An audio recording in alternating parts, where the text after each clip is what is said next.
As a university based in Belfast, we are proud of the long-standing research that we have been leading in the areas of peace and conflict transformation. We ourselves are a society that has emerged from conflict, and because of the research excellence that we have developed in this area, we now have researchers from across the world, NGOs, governments coming to us asking us, how can you assist us in transforming our own societies out of conflict?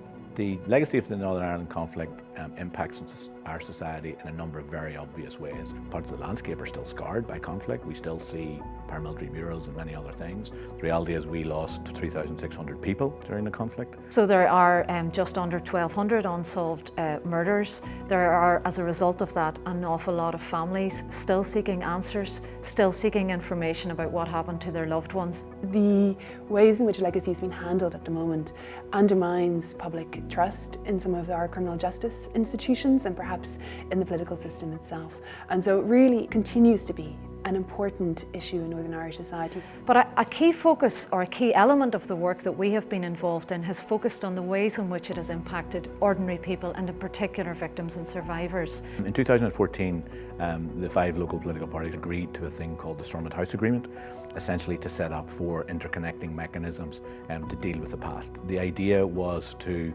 satisfy, if you like, competing demands. So it was a complicated set of needs, and therefore it required a complex range of mechanisms designed to address those needs.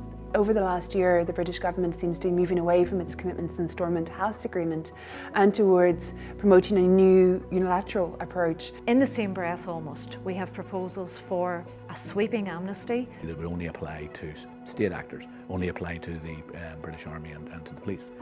And basically we worked hard with others to argue that was not legally possible. But if you're going to introduce an amnesty, you need to be honest to victims. You will not be able to legally introduce an amnesty that applies only to state actors. It's going to apply to everybody. It's basically, I think sometimes governments are able to hide behind technical stuff. And so what we were doing was, in as simplest language as we could, just kind of not letting them get away with that. I suppose to summarise our contribution, what you've had here is a group of legal and human rights nerds trying to affect a very politically contentious debate by providing information for free to all stakeholders so they could make up their mind from as informed a position as possible. By putting human rights front and centre of our strategies in dealing with the past, what we are trying to do is make sure that victims' rights are respected, and that process is set up in a way that victims' voices will be heard.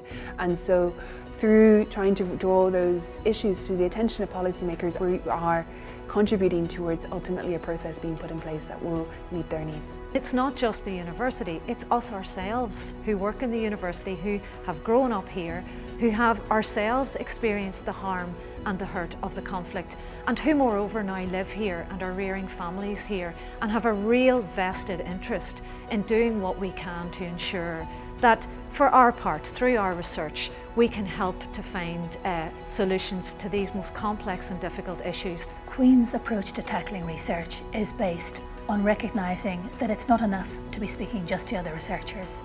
That if we truly want to shape worlds, then what we have got to do is work with people outside the walls of the university. Our research shapes worlds.